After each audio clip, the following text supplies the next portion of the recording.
শোনো সবাই, আজ আবার একটা ভয়ানক গল্প শোনাবো। আজকের গল্প ভুতুড়ে রাতের প্রতিশোধ। কলকাতার একটা নির্জন গলিতে একটা পুরনো দোতলা বাড়ি। দিনের বেলাতেও সেই বাড়িটা একটা অদ্ভুত অন্ধকার ঝুলে থাকত। স্থানীয় লোকজনেরা ফিসফিস করে বলতো রাতে সেখানে নানা অলৌকিক ঘটনা ঘটে।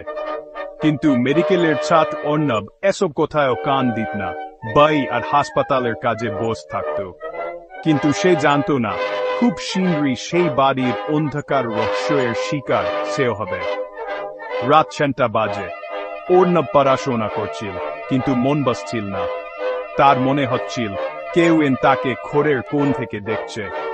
পেছনে ফিরে তাকাতেই দেখল পর্দাটা আস্তে আস্তে দুলছে, অথচ বাইরে কোনো হায়া নেই। জানলা বন্ধ করতে হবে এমন সময় হঠাৎ মেঝেটা কেঁপে উঠল। ভূমিকম্প হচ্ছে। তার বুক ধড়ফড় করে উঠল। দরজার বাইরে থেকে একটা টানাটানির শব্দ ভেসে এলো। কিছু একটা অস্বাভাবিক জিনিস ধীরে ধীরে তার ঘরের দিকে আসছে। তার উপর দরজায় জোরে একটা ধাক্কা। অর্ণব নিঃশ্বাস বন্ধ করে দরজার নিচের ফাঁক দিয়ে উকি দিল। দুটো পচা কালো পা দেখা গেল। মানুষের পা মোটেই নয়। ওপাশ থেকে বিকট একটা গলা ফিসফিস করে বলল, অর্ণব, দরজা খোলো। একাধিক গলার মিশ্রণে সেই আওয়াজ শুনে অর্ণবের গা শিউরে উঠল। পরদিন সকালে অর্ণব সেই রাতের ঘটনা ভুলে যেতে চেষ্টা করল। কিন্তু রাতে আবার সেই অস্বাভাবিক ঘটনা শুরু হলো। আয়নায় নিজের প্রতিচ্ছবি দেখতে গিয়ে লক্ষ্য করল তার প্রতিচ্ছবি তার সাথে সাথে নড়াচড়া করছে না। সে হাত তুললে প্রতিচ্ছবিটা স্থির থাকল। তারপর সেটা হাসল, একটা বিকট হাসি। এটা তার নিজের নয়। আয়না থেকে ধীরে ধীরে একটা কালো হাত বেরিয়ে এলো, তার দিকে এগিয়ে আসছে। ভয়ে অর্ণব পিছিয়ে গেল। দেখল প্রতিচ্ছবির চোখ দুটো কালো গর্তে পরিণত হয়েছে। মুখ খুলে ফিস ফিস করে বলল, তুমি নতুন এখানে, তাই না? এবার আমাদের পালা। রহস্যের সমাধান করার জন্য অর্ণব আর তার বন্ধু এসব বাড়ির পুরনো অংশ ঘুরে দেখার সিদ্ধান্ত নিল।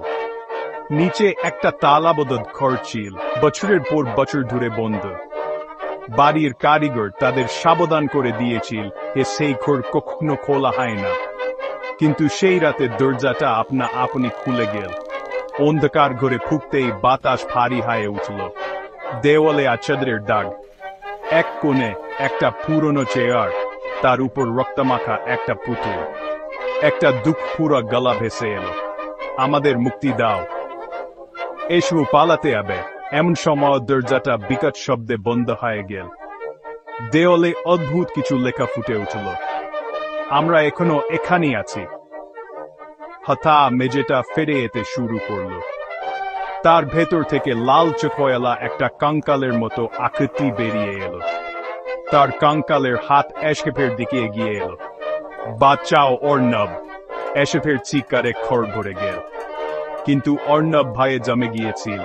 হর্ষবকে অন্ধকার গ্রাস করে ফেলতে দেখল। অর্ণব মান হারালো। ঝান ফিরলে দেখল সে এক বিশাল হলে। চারপাশে অসংখ্য কঙ্কাল, তাদের চোখের কোটর থেকে কালো ধোঁয়া বের হচ্ছে। মাঝখানে দাঁড়িয়ে গিরিশনাথ রায়, হাতে একটা পুরনো কাগজ, ইয়াতে লেখা, এই অভিশাপ কখনো ভাঙবে না। গিরিশনাথ অর্ণবের দিকে হাত বাড়াল। মুহূর্তের মধ্যে মাটি থেকে অসংখ্য হাত বেরিয়ে এসে অর্ণবকে টেনে নিচে নামিয়ে দিল। পরদিন সকালে কারিগর পুলিশকে খবর দিল। তারা অর্ণবের ঘর খালি পেল। তার কোনো চিহ্ন নেই, শুধু টেবিলে একটা পুরনো কাগজ, শেষ পাতায় রক্তের দাগ, লেখা, আমার পালা শেষ, এবার তোমার।